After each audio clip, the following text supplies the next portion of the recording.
10。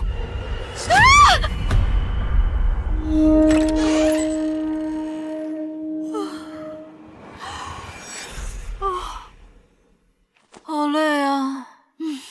厂里肯定收到新订单，才给我们加活干。别聊了，早点休息。明天还要起来干活。上学时大专巅峰，毕业后进厂打工。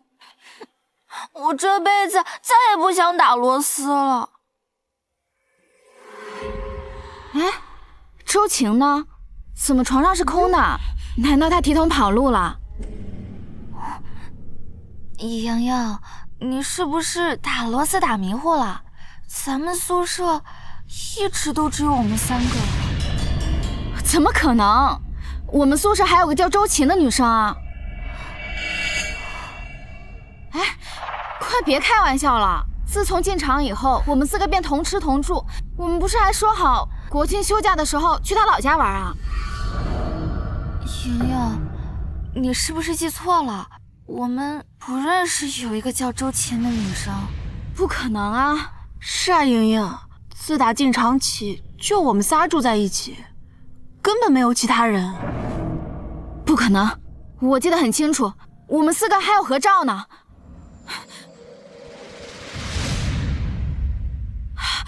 怎么可能？怎么可能？你看吧，这合照上都只有我们3个人。莹莹，你要是不舒服，就去医院看看，你别硬撑着呀。玉儿，我记得很清楚，咱们宿舍一直都是4个人啊。不信，我可以打电话给宿管阿姨。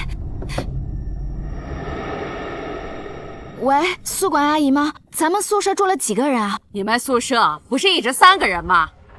哦，对了，现在就你宿舍空着，今天来了个新员工，就安排在你们宿舍啊。他已经上来了。周琦，是你？你们好，我叫周琴。周琴，你回来了？为什么要联合他们一起戏耍我啊？戏耍你？我们认识吗？你们快别开玩笑了，我都要被你们吓死了。莹莹，我们真的不认识他。他说他认识你。到底怎么回事啊？你们认识我？不认识，只不过刚刚他说……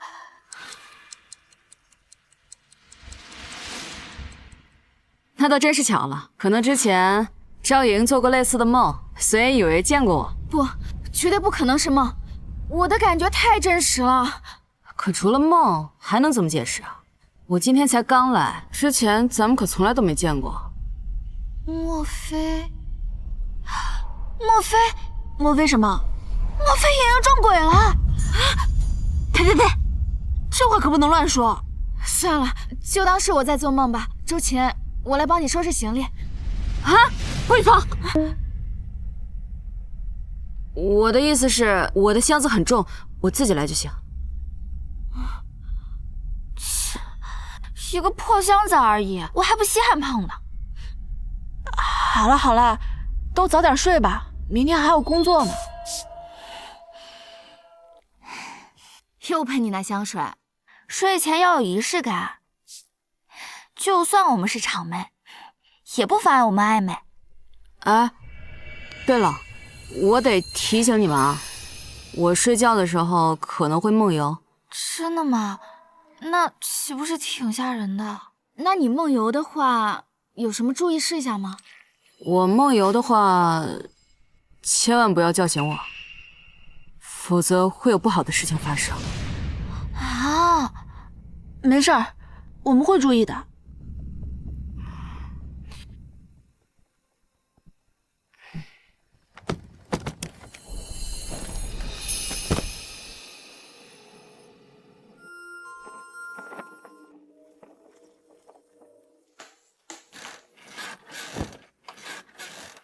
晚安。晚安。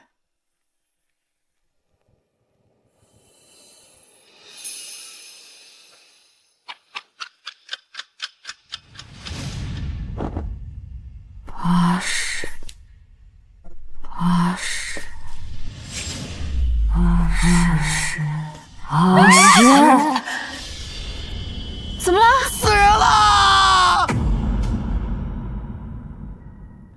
隔壁宿舍怎么会死人啊？我听说死的那人是被铁锤砸中了脸，床上和墙上全都是那人的。快别说了！没事，警察已经来了，他们现在正在挨个房间排查，问昨天都发生了什么。凶手肯定会被找出来的。看我干什么呀？跟我可没关系啊！昨天晚上你们不是都把我绑起来了吗？而且之前我就说过了，如果我梦游的话，千万不要叫醒我，会有不好的事情发生。对啊，肯定跟周晴没关系，毕竟昨天晚上80，怎么了？80，周晴，你快醒醒！周晴，你在干什么？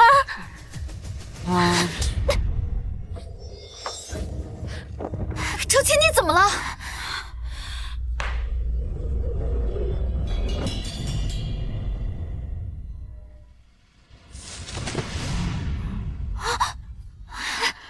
周晴，我只是想把他叫醒。周晴，他这是怎么了？快打电话叫救护车。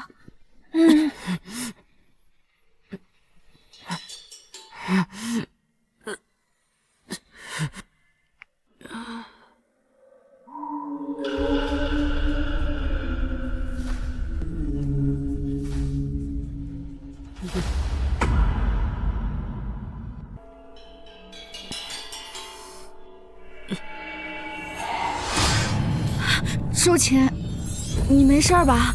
吓死我们了！我没事儿，我这脸怎么火辣辣的疼啊？刚刚怎么了？还怎么了？你差点用锤子砸死莹莹，还好我们发现的及时。啊！我刚刚又梦游了。莹莹，对不起啊，我不是故意的。你倒是没关系。但是我们跟你住在一起也太危险了，万一你一会儿又拿锤子怎么办？没错，我可不想大半夜的被锤子爆头。是啊，我可不想再被你一铁锤砸过来。那这样吧，你拿绳子把我绑起来，这样我就只能躺在床上，不能动弹。哎呀，没事的，一切以你的安全为主。如果我想喝水或者上厕所，我就叫你们。那这样也行，我去找绳子。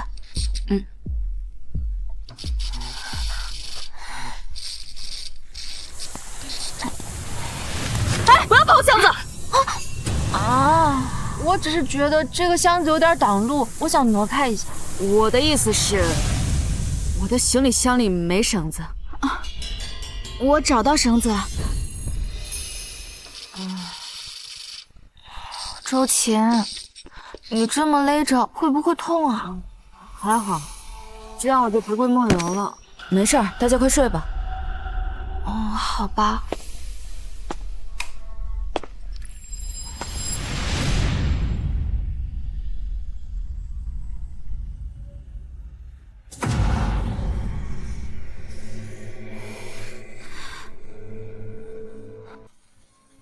你们有没有听到什么声音啊？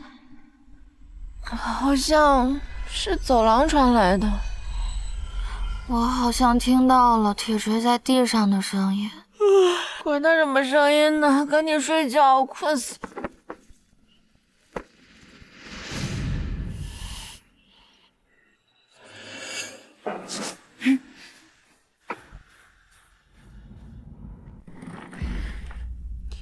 其实昨天晚上，我在宿舍走廊里听到了拖地的声音。我也听见了，我也是。我听见那个声音在咱们宿舍门口停了好一会儿呢。你的意思是？我当时咳嗽了一声，他才从咱们宿舍门口离开。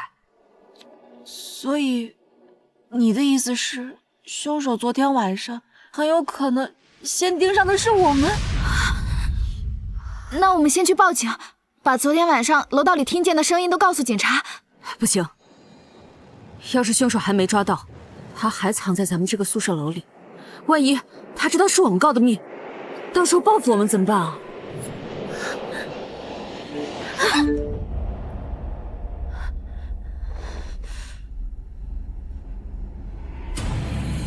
刚刚隔壁有人给我发来消息，说他了解到隔壁宿舍昨天晚上大门紧闭，门没有被敲开的迹象，是典型的密室杀人。难道凶手和死者是一个宿舍的？不对啊，你们有没有发现，咱们宿舍的铁锤不见了？对啊，铁锤呢？我昨天晚上害怕周琦拿着那把锤子再伤人，所以就把它藏在门后了。我也记得铁锤就在门后，我昨天睡觉还看了一眼呢。我想问一下，咱们宿舍为什么会有铁锤啊？每个宿舍都有铁锤，我们上班的时候必须要提上，主要就是用来检测流水线上的产品够不够结实。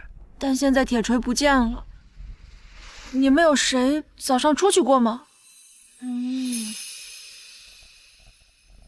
那铁锤总不能自己长腿跑了吧？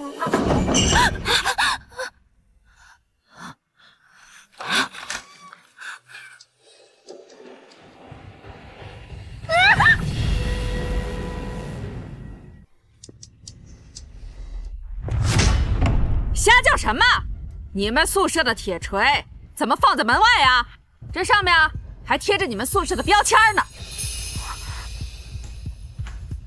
没有啊，我们没人出去过。再有下次就罚款，拿好你们的铁锤，去厂房开工吧。阿姨，凶手找到了吗？隔壁的嫌疑人已经被警察带走了，就交给警方去查吧。你们瞎操这心有什么用啊？啊，赶紧去厂房啊！哎，莹莹，你们怎么这么晚才来？今天早上没干成活，这边属我零件数量最多，加班加点干到现在。你室友呢？他们回宿舍了。啊，那你也早点回去吧，这2天不太对。他们说铁锤凶手还没有抓到。你也早点回去。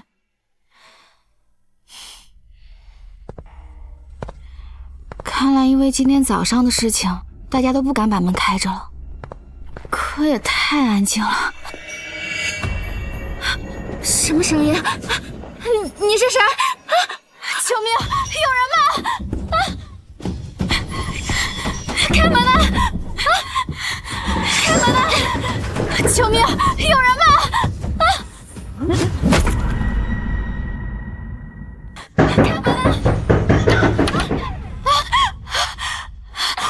凶手在外面拿着铁锤追我！什么？不是说嫌疑人已经被警方带走了吗？你疯了吗？凶手就在外面啊！怎么办？我们现在报警吧。奇怪，手机怎么没信号了？对了，莹莹，你看清楚凶手长什么样子了吗？没有，他全身笼罩在黑袍当中，我也没有看清楚，我只记得她是个女人，身材高挑，短发。你盯着我干嘛啊？女的，身材高挑，短头发。周琴，你刚刚在干什么？我洗澡啊。干嘛你们慌里慌张的？刚刚有人拿着铁锤在外面追莹莹。啊，就是啊，那铁锤滴滴答答的，还滴水呢，有没有可能滴的其实是血啊？你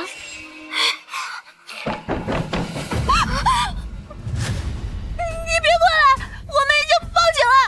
对，我们已经报警了。别过来，我们有4个人，不怕你。快开门，快开门，有人在追我！开门啊，我是周琴。什么？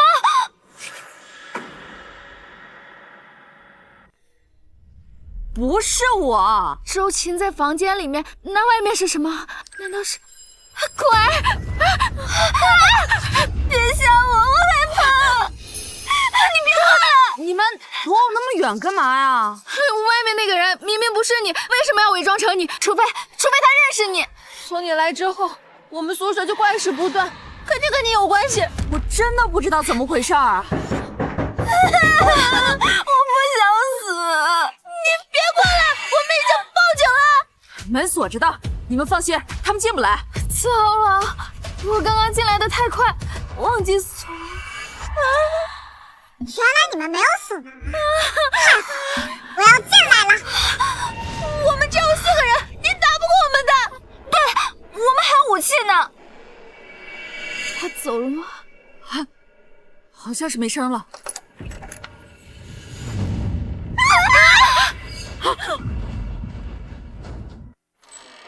吵什么吵？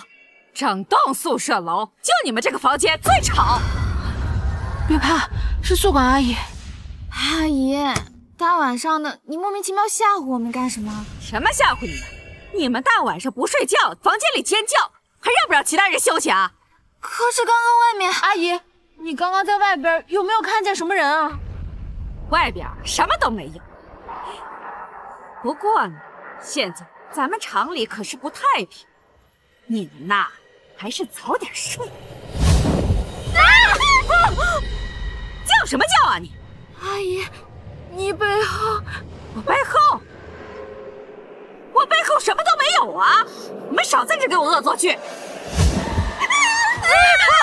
姨，你背后真的有东西！阿姨，我们没骗你，真的。少在这给我装神弄鬼的！谁呀？给我滚出来！是铁锤的声音，难道他没有走远，一直在附近？怎么办？快报警！快报警！手机怎么还是没有信号啊？阿姨，你先进来，我们先把门锁上。你们把门关好，我出去看看怎么回事啊！阿姨别去！那是什么？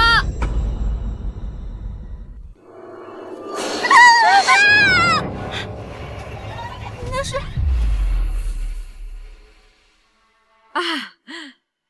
是风刮了一件工服而已，沾了点染料，看把你们吓的。原来是风把工服刮掉了，我还以为……行了，早点睡，明天还要赶工呢。我先去锁门。锁上了。你们刚刚看见了吗？衣服上有血。厂里有颜料布，应该只是颜料蹭上去。这倒也是。这要是血的话，宿管不可能隐瞒不报。不过这倒也是。莹莹，你确定刚才有人追你吗？千真万确。你们不也听见有人敲门吗？周倩才刚来，就有人冒充他，这厂子不能待了。可是这几天厂里给的报酬丰厚，我想留下来再挣点钱。我奶奶还等着这些钱治病，我也不能走。你们还真是要钱不要命了。等你的贷款要逾期的时候，看你还做。讨厌死了。咱们晚上睡觉的时候把门锁好，白天一起行动，应该不会有问题。可是周琦，晚上好像还是得委屈你把绳子绑上。我没问题的。咱们睡觉的时候再在门口堵点东西，这样万一有人闯进来，咱们也能第一时间发现。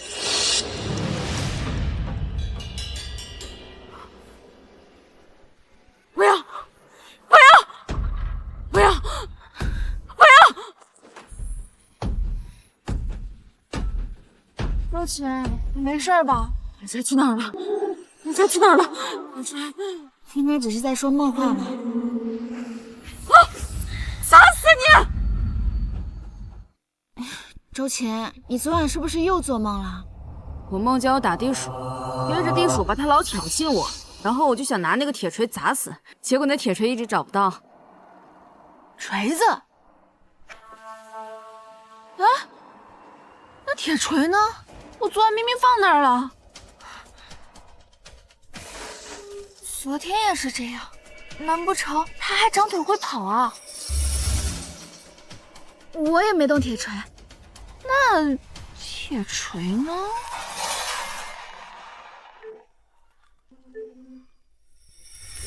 局又有信号了。你们看，厂区群又死人了。什么？死者在仓储部被发现，死的居然是宿管阿姨。群里说她是被铁锤敲头一击毙命的。我看还有人说，阿姨被装在一个木箱子里，箱子上面有几个洞，要想出来就得往出钻，然后就像打地鼠一样。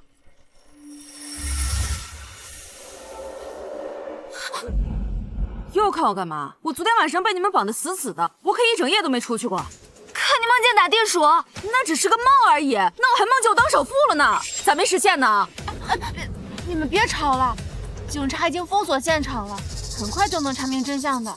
你们看，有人在群里发了现场照片。哎，这照片对着围观群众，这人发这照片什么意思啊？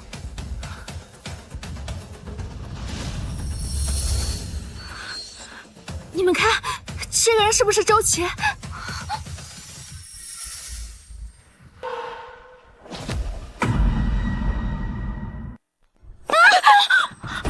你干嘛？吓我一大跳！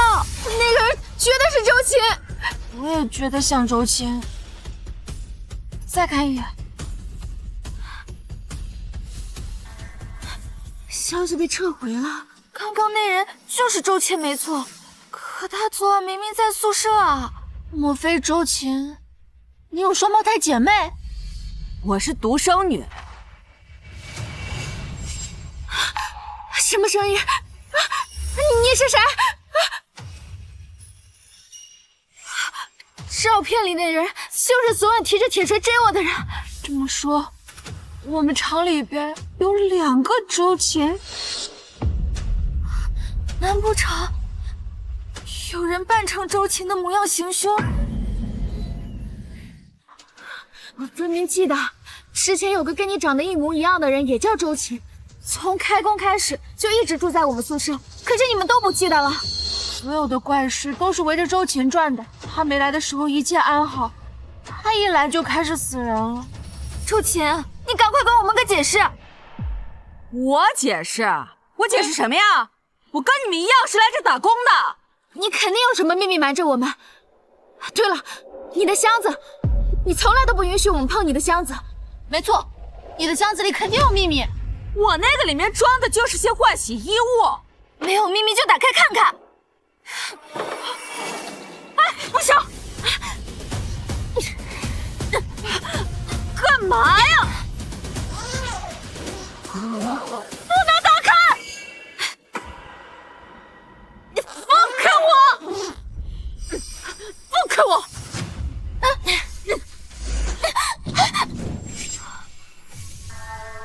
不能打开！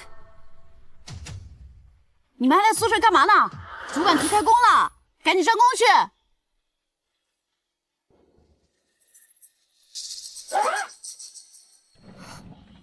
别磨蹭了，赶紧走啊！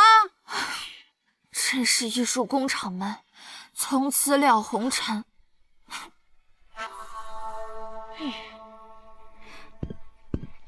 没事，把周芹盯紧了，别让他离开我们视线。晚上回来再开箱子也不迟。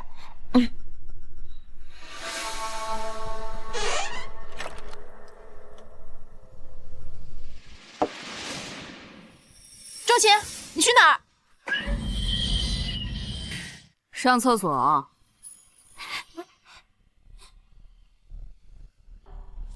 周芹，我跟你一起去。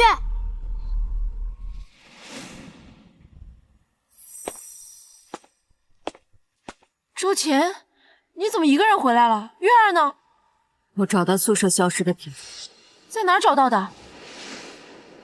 外面。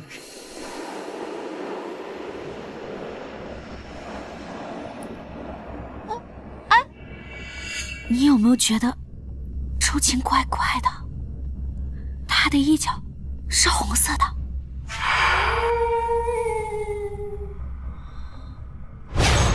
是宿管阿姨昨天找的那件。难道他不是周芹？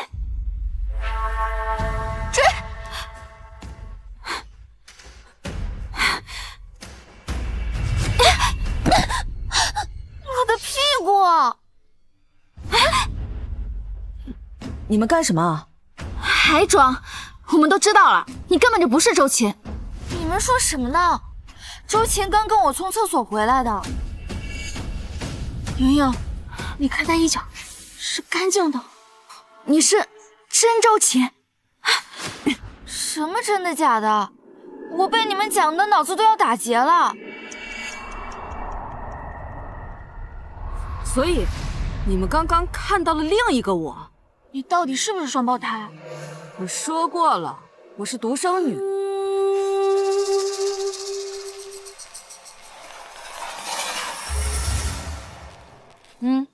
户口本照片。那为什么会有一个人和你长得一模一样？我倒是听说7年前咱们工厂死了一个女人，她死的时候脸全部都被凶手划烂了，而且之前一个女工半夜回宿舍时，总感觉背后阴森森的，像是有东西跟着。这时候突然有人伸手搭上了她的肩膀，还问她：“你看见我的脸了吗？”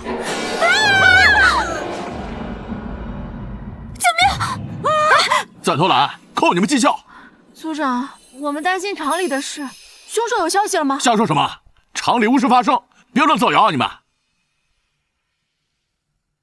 不过我听说，你们可别乱传出去啊。2个死者都是一个村的。宿管跟那个女工是老乡。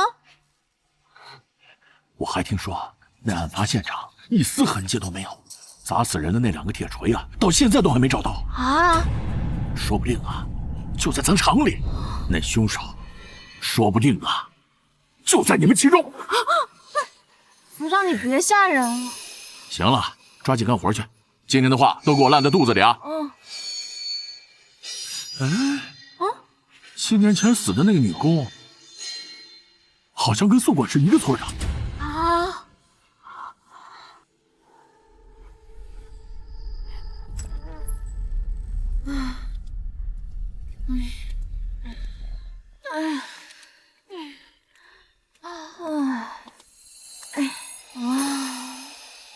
累死我了。莹莹，你今天下午一直在看锤面，怎么了？莹莹，没事吧？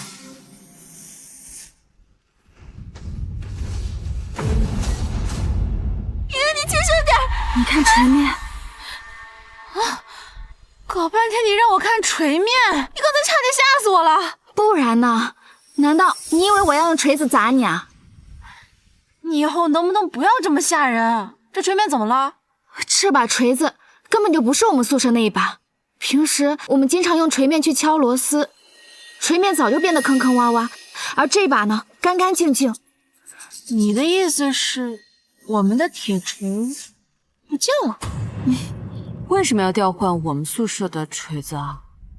莫非什么？你们别打哑谜，急死我了！莫非我们的铁锤被凶手拿去当凶器了？说不定我们今天下午见到的那个周琴就是凶手。凶手周琴，死者，你们之间到底有什么联系啊？我就是个来打工的。我不信，除非你打开你的箱子给我们看看。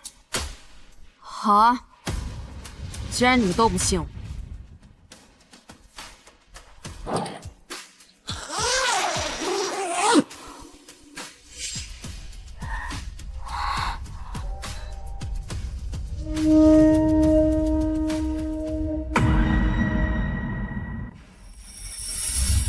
厂长给大家加餐了。哇！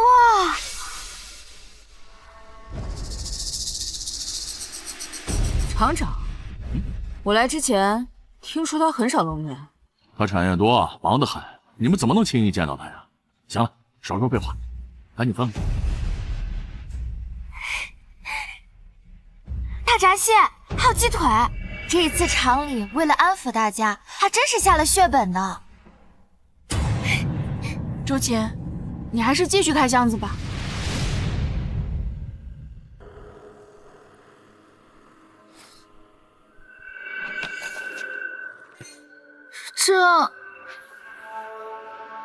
我去，这么多信封，你这是？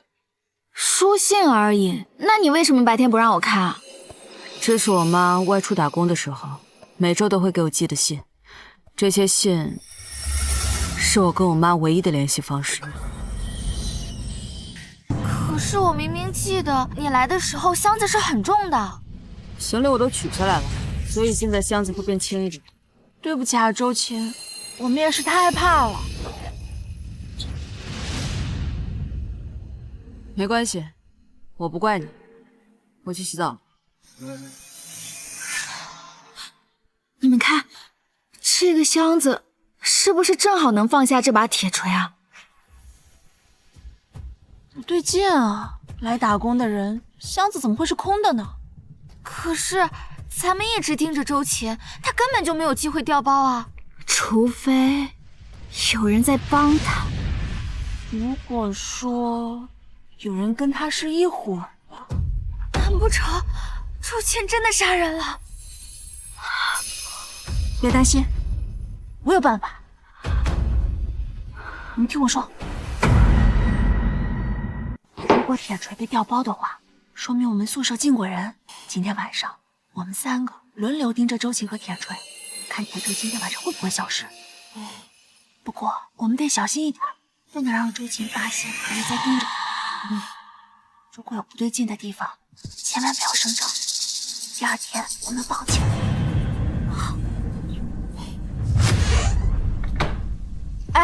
今晚夜宵真不错啊，特别是这个鸡腿，卤香味十足。这夜宵你们也没动过。闻出来的，能吃一口。不用了，谢谢。我晚上不吃东西。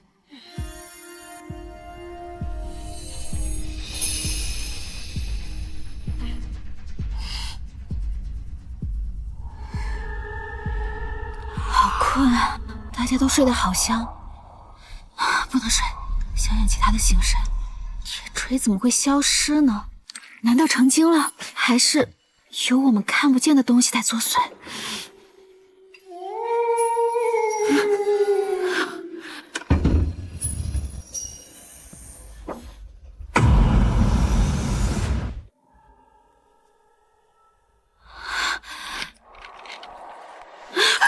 他想进来了，难道是凶手？声音这么大，他们怎么还睡得着？阿弥陀佛，菩萨保佑，千万别进来！幸好门锁着，他进不来。他在砸门！完了，这么大的声音，为什么他们都叫不醒？门要撑不住了！砸进去，钉子砸进去。周琴又做梦了。哎呦，他把门外的那个人给吓走了。我得把秦宇他们叫醒，我们被盯上了。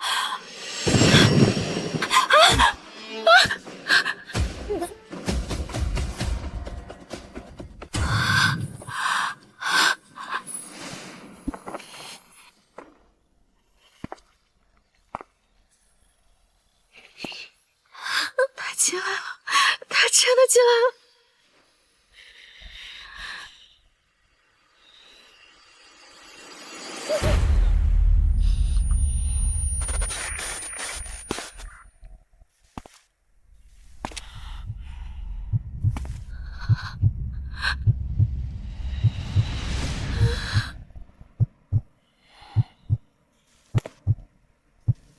他好像在找什么人。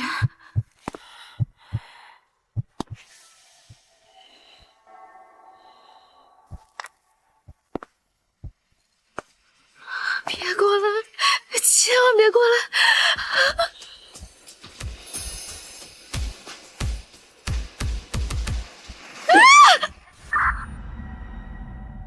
莹莹，莹莹，你醒醒！莹莹，你醒醒！莹莹，莹莹，你醒醒！莹莹，莹莹！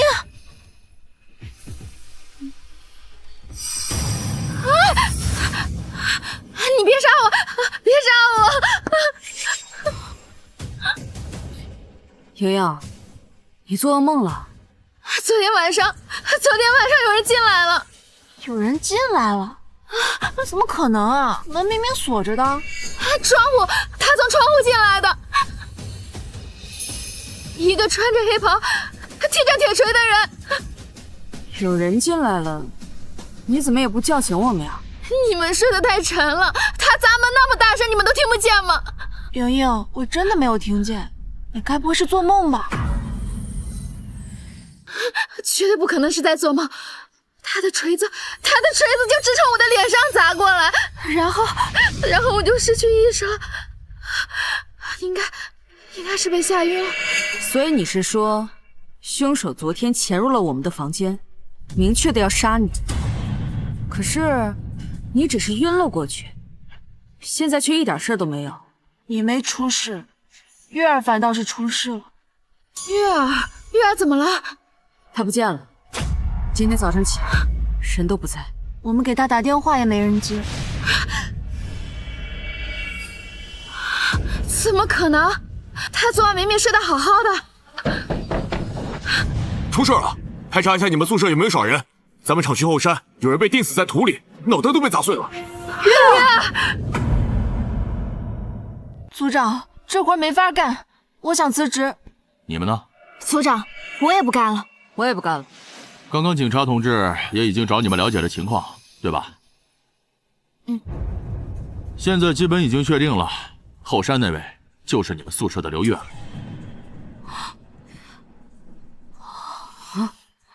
组长，赵莹莹说她昨晚看见有人闯进来。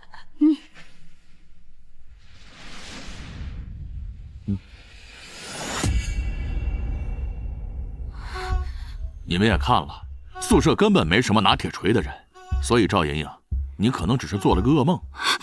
绝对不可能是做梦，太真实了。可昨晚你们吃了夜宵，警察查出来有迷药的成分，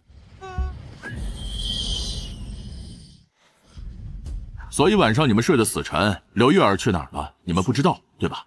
组长，万一那梦是真的呢？哎，跟我说没有用，具体看警方调查。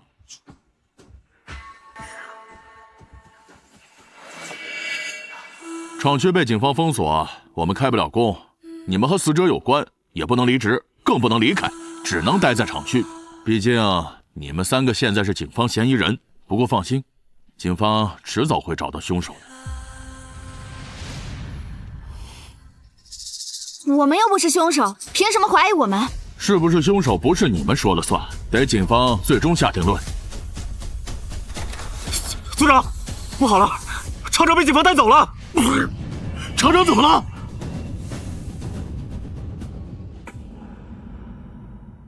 这到底怎么回事？我都分不清到底是梦还是现实了。都怪我，我就应该昨天晚上把你们都叫醒。别自责，月儿出事跟你没有关系。不对，那肯定不是梦。我昨天还听见周琴说了梦话。对了，周琴，你昨天晚上梦到了什么？我就梦见我往地里砸钉子，结果怎么都砸不进去，然后我就卯足了劲儿，使劲往里砸。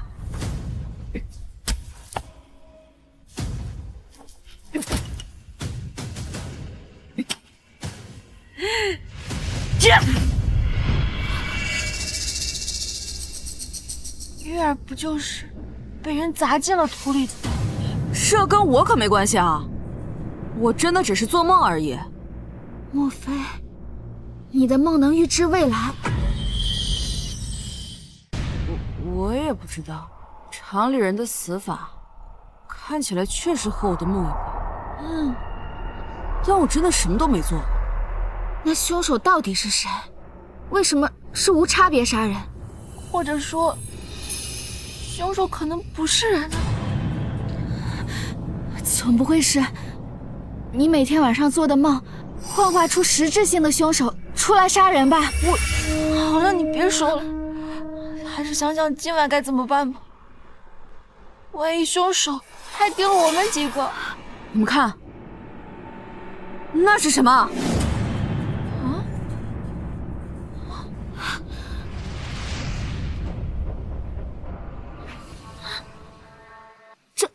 该不会是血和脑浆吧？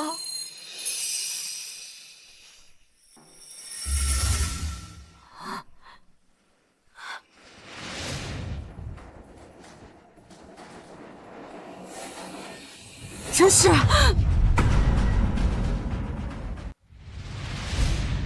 这不是血，是颜料。昨天这锤子不是干干净净的吗？我记得厂里好像是有个颜料部。厂里早就没有订单了，那颜料部更是上上个月就倒闭。还是先别管颜料部了，我现在就想知道这一切都是怎么回事。你们有头绪吗？一点头绪都没有。现在我们仨成了嫌疑人。别说我们了，厂长部都成了嫌疑人。刚刚那人说在厂长房间发现了凶器。厂长怎么了？你赶紧说清楚！厂长办公室发现铁锤，警察查明那就是凶器，他已经被带去问话了。快走，你跟我去警察局。你们3个给我回宿舍，你派人看好他们，谁也不准离开。明白。咱们不能坐以待毙，现在宿舍里就剩咱们3个员工，如果凶手晚上还来，咱们岂不是必死无疑？不是还有看管我们的人吗？就像你刚才说的，万一凶手不是人呢？他们现在在外面看着咱们，咱们也出不去。看我的！哎呀，洋洋，啊，好疼！你怎么了，洋洋？好疼啊！怎么了？哎呀，我的肚子好痛啊！洋洋，洋洋，你没事吧？救命啊！怎么回事？啊，疼死了！救命啊！他肚子疼，救命！我们要去医务室。救命！疼死我了！先起来，快点啊！他要是出事儿，你们负责得起吗？我们又不出场，你们要是不放心的话，就跟着。要不让他们去医务室，反正我们盯着。也行，反正厂里面不能再出事了。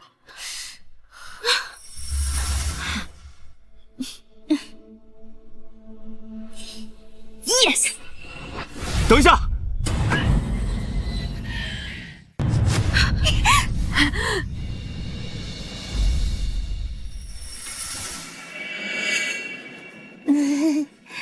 你们还有什么事吗？你们谁手机忘拿了？啊，我的，谢谢。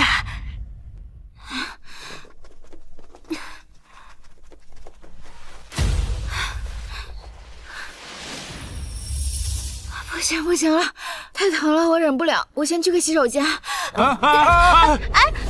干嘛呀？干什么呀？他上厕所，你们要跟着，在外面等着呗。就是女厕所。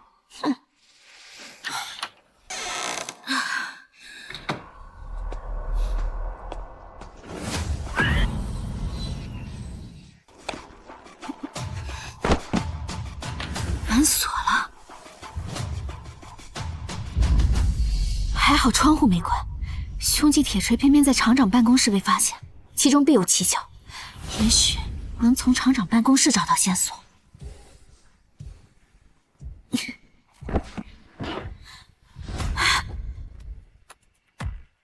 什么也没有，难道我猜错了？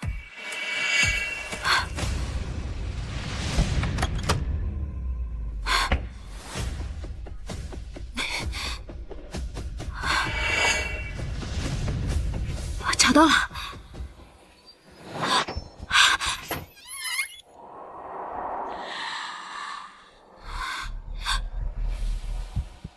有人来过了。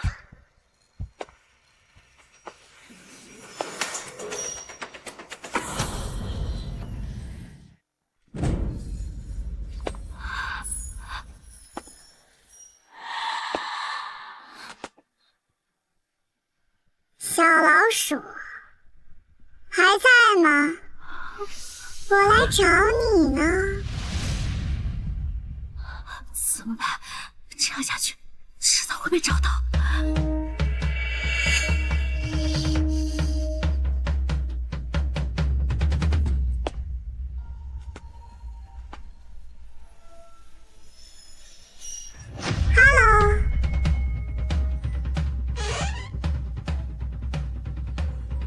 小老鼠，你在哪儿呢？莫非是在……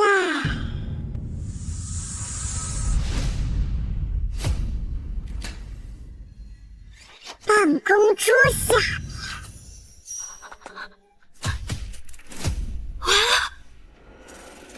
找到你了！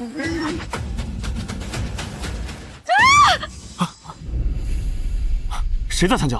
好像是赵莹莹的声音，从厂长办公室传来的。该死的！办公室，门开着，有人来办公室了。果然是赵莹莹。完了，莹莹被害了。莹莹，莹莹，你怎么样了？莹莹，赵莹莹，你别吓我们！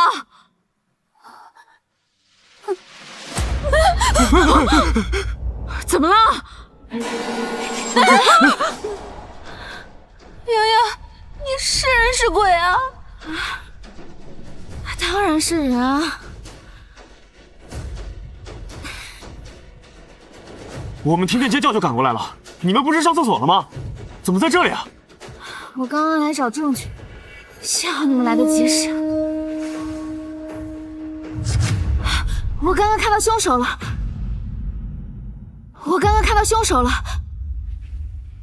要不是你们来得及时，差点我就被他给……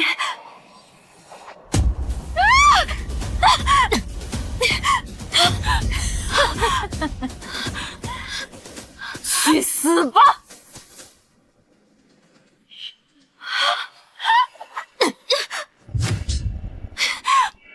莹莹，该死！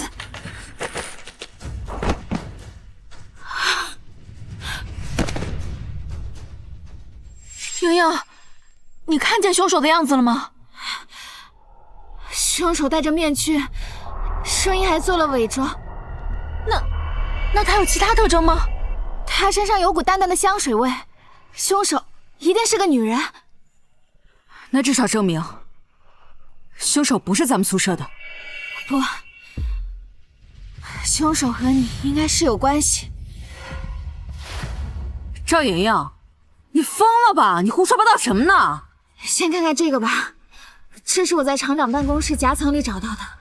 天哪，竟然真的是你！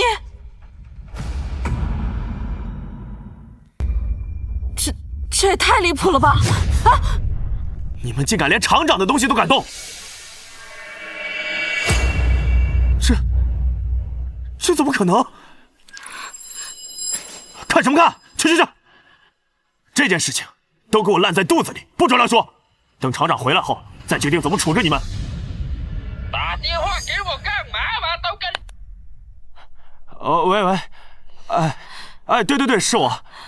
哦，厂长要回来了是吗？哎，好。哎，刚好那个秦宇他们3个人都被我们看管着，没有出场。啊，刚好我有一件事情需要汇报一下。啊，明白。等厂长回来，我当面汇报。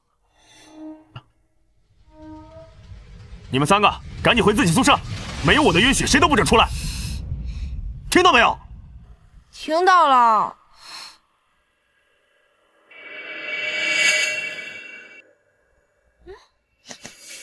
手机好像又忘拿了，落在厂长办公室的桌上。站住！我跟你一起去，你们在这儿等着。啊！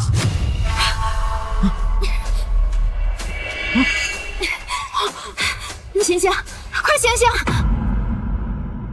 你醒醒，快醒醒！凶手，秦宇呢？秦宇在哪儿呢？我们一进门，那凶手就拿个锤子冲我们扑了过来。秦宇把我推开，我的头撞在了桌子上，然后就什么都不知道了。秦宇被凶手抓走了，你还愣着干什么？快报警啊！哦，对，报警！喂，我们厂有人被绑架了。不行，我得马上回去收拾东西。根本没有此人，就是有人用那个猪肉做成凶杀现场，想用命案逼我出来。一定是当年那事儿。他回来了。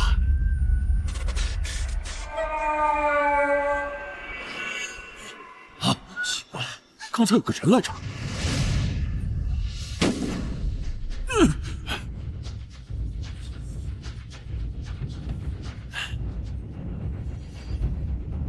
妈的，找死了！见鬼了！你要去哪儿呢？厂长，你终于出现了，该偿命！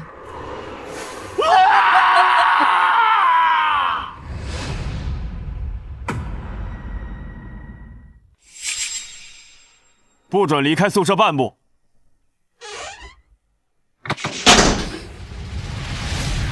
别玩手机了，现在宿舍只有我们2个人了，你说我们到底该怎么办？秦宇他到底去哪儿了？警察到底能不能找到他？相信警察一定可以找到秦宇的。周乾，那张照片我真的不知道厂长、宿管和贾周勤之间到底发生了什么。是吗？妍妍，你说凶手今天会不会来啊？不知道，要不我们今晚就别睡了，遇到什么事情我们就大喊救命。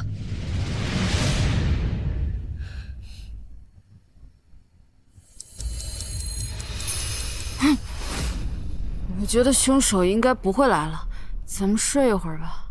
不能睡，万一凶手……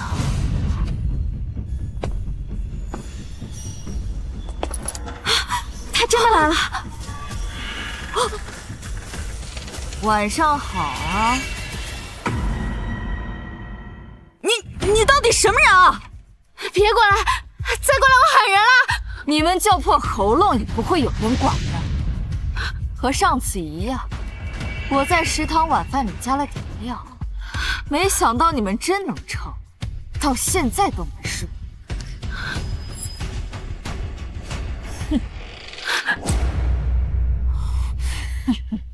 我跟你拼了！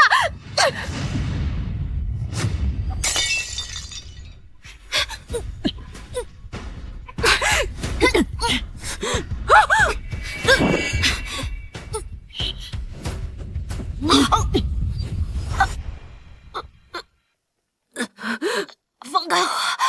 住手！放开莹莹！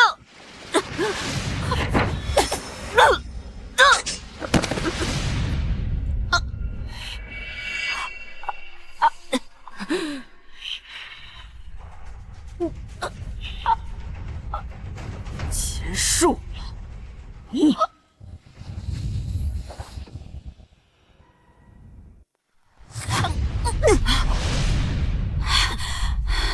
快跑！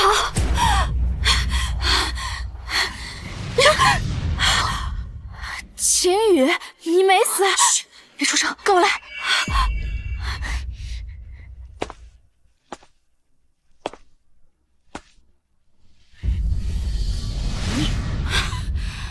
太好了，你还活着。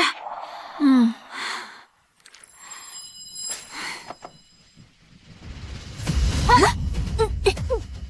你干什么？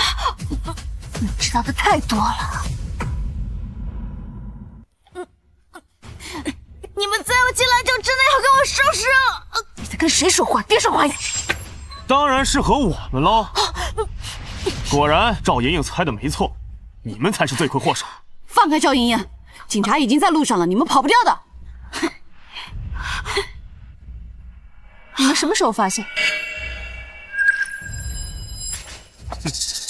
我布的局应该天衣无缝才对。如果不是在厂长办公室发现的那张照片，我也确实没办法把这些事情串联起来。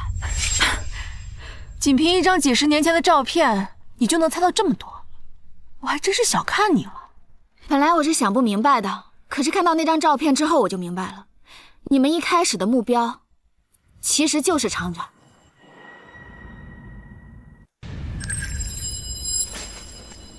能说明白些吗？我进厂以来，听说厂长深居简出，从来没有人见过他。哦，这倒是真的。我来这儿10多年，前几天第一次见厂长。但当厂里出现重大危机，比如命案的时候，厂长就不得不出来。那你是怎么猜到我们和厂长有仇的？你们故意制造了几起命案，又把凶器藏在厂长的办公室里，不仅仅是为了恐吓他吧？你说呢，刘月儿？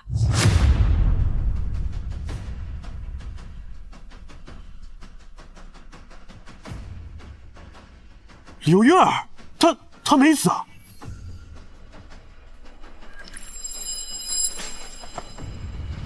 没错，是我把铁锤放在那里，是为了让那个坏人在临死前一直活在恐惧里。我们要让他为他的所作所为付出代价。不过我有一点不明白，之前明明用香水就能把你迷晕，可这次我往饭里下了迷药，你竟然没事。因为今晚的饭菜是我让他们出去买的，所以他们晕倒也都是你让他们装的。是。可是你明明一直跟我在一起，他们是怎么知道的？用手机啊。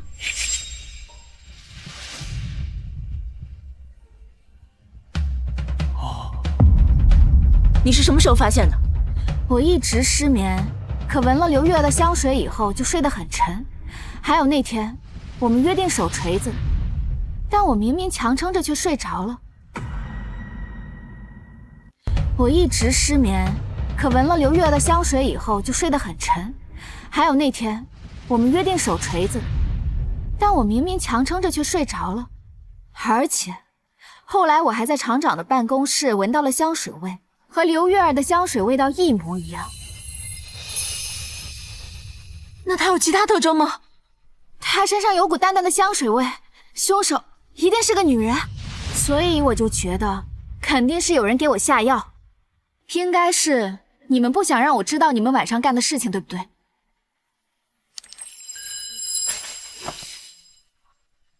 的确有味道。赵姐，神探啊！现在警察马上就到了，你们难道不想亲口告诉我事情的真相吗？你那么聪明，不如再猜猜。行，照片上那个女人其实是你的母亲，周琴也是你母亲的名字，对吗？昨天那个假周琴来拿锤子给秦宇的时候，我就觉得奇怪。我找到宿舍消失的铁锤了。在哪儿找到的？外面。这个世上怎么可能会有2个一模一样的人？所以2个周琴都是你假扮的，对吗？没错。你还发现了什么？都说出来吧。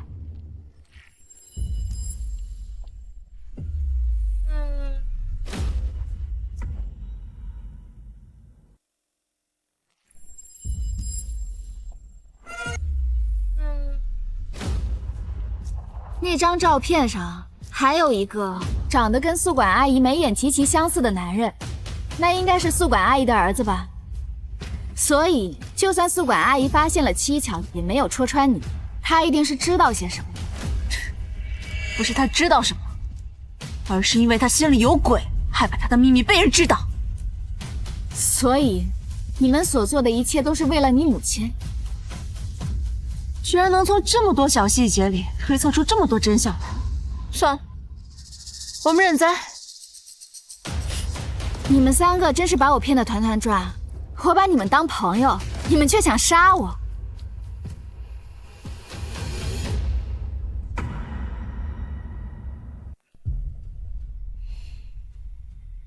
对不起，莹莹，我们没想杀你，我们只是想吓唬吓唬你。如果真觉得对不起我的话，那就把事情的真相都告诉我吧。不错，我们3个是一伙的。从你进场的第1天起，周琴就已经在了，但她只在宿舍出现，所以除了我们，整个厂里只有你认识周琴。我们故意这么做，目的就是为了让你坚信有2个周琦替我们作证，脱罪。所以，我从一进场开始就被你们3个做局了。隔壁那个女工也是我们的同伙，她假死后也一直在暗中协助我们。那些血迹，我们其实没有杀人，我们只是把猪肉砸碎了，拿颜料当血，伪装成3起连环凶杀案。那宿管阿姨也没死？没有。她虽然可恶，但我们只不过是想通过让她假死，引出一直藏着的厂长。他知道我们一直在找他，所以一直不肯露面。只是我们千算万算，就是没算到厂里的办公室里会藏着那张老照片。难道厂里7年前死的那个人？哎，7年前死的那个女工，好像跟宿管是一个村的。不错，那个人就是我们的母亲。不过她不是什么女工，而是真正的厂长。他们俩都是我母亲收养的孤儿。我们之所以这么做，就是为了让她亲口承认她所做的罪行，受到法律的审判。当年到底发生了什么？7年前，我母亲为了带动全村致富，拿出了所有的积蓄，带着她所谓的最信任的人，一起创办了这个工厂。当时有2个人是我母亲照顾最深，一个是现在的厂长，还有一个就是宿管阿姨的儿子。那个时候，厂子的效益越来越好。我母亲那么善良，她得到了什么呀？啊，背叛，是背叛！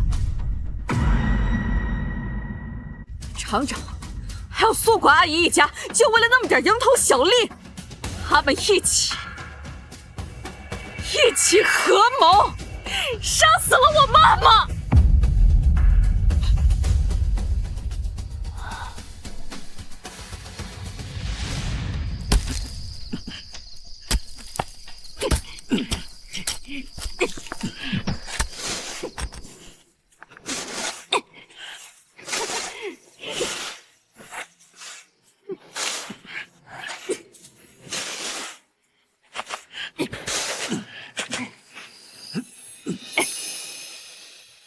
人不为己，天诛地灭。只有他死了，这厂子才能完完全全的属于我们。妈，这样真好吗？要怪就怪他挡了我们的财路。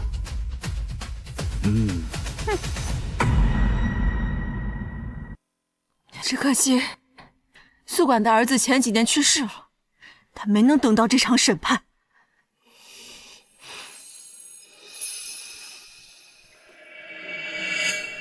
带走。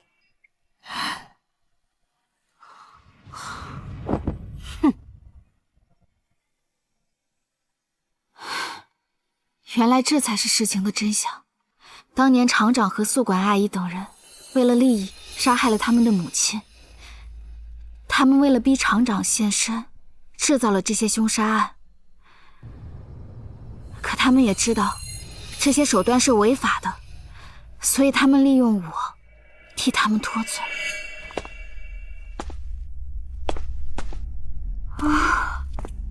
总算是下班了。可惜了我那几个室友被仇恨蒙蔽了脑子。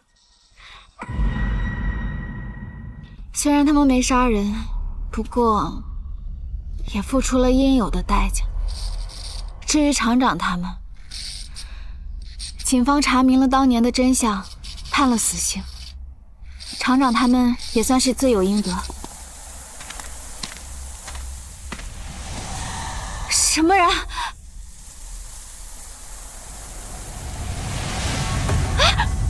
什么人？别闹了，赶紧出来！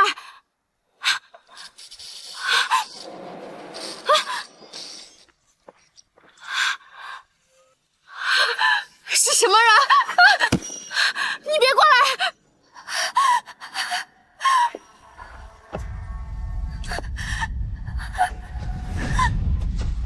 看见我的脸了吗？